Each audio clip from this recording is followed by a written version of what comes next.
Every summer, the Arizona State Sun Devils head 100 miles north of Tempe to Camp Tontezona for a week of training camp. Pistol, pistol, 15 key. Pistol, pistol, 15 key. This season, the Sun Devils' new offensive coordinator, Billy Napier, has brought his experience from humble beginnings in the South to the desert.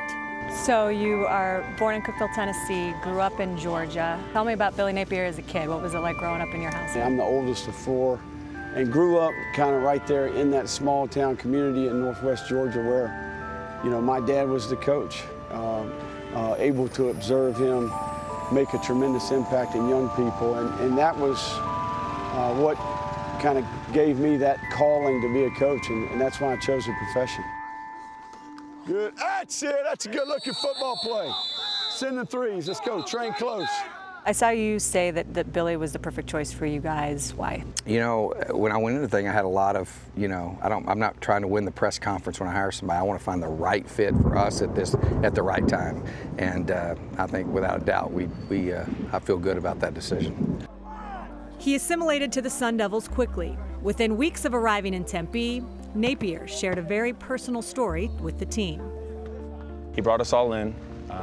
We started talking all football stuff, and then he just stopped for a second because we were talking about, you know, guys waking up in the morning when we got to get up at 5 o'clock and come to practice. And he just said, you know, you guys are freaking blessed, man. And, you know, he started getting teary-eyed, and he said, you know, like, my dad is dealing with ALS, and that joker gets up every day, and when, you know, his arm stops working or something like that, guess what?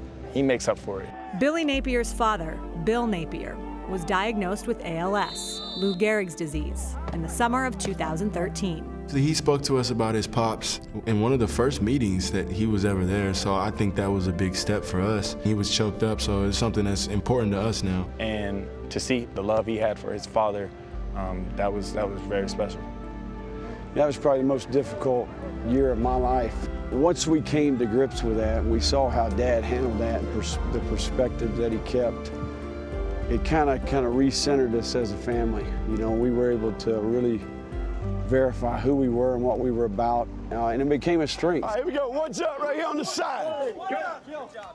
He's a guy that is, without giving many speeches, just how he's operated very quickly has earned the respect of our players, and I've been very impressed with him.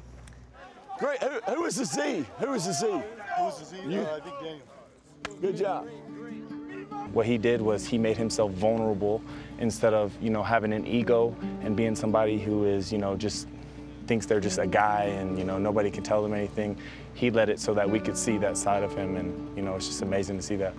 Be grateful for the things that you have, because someday you might wake up and be in that position, and, you know, today there's millions and millions of people that would love to be where we are. 4 years after his initial diagnosis, the elder Bill Napier is still battling.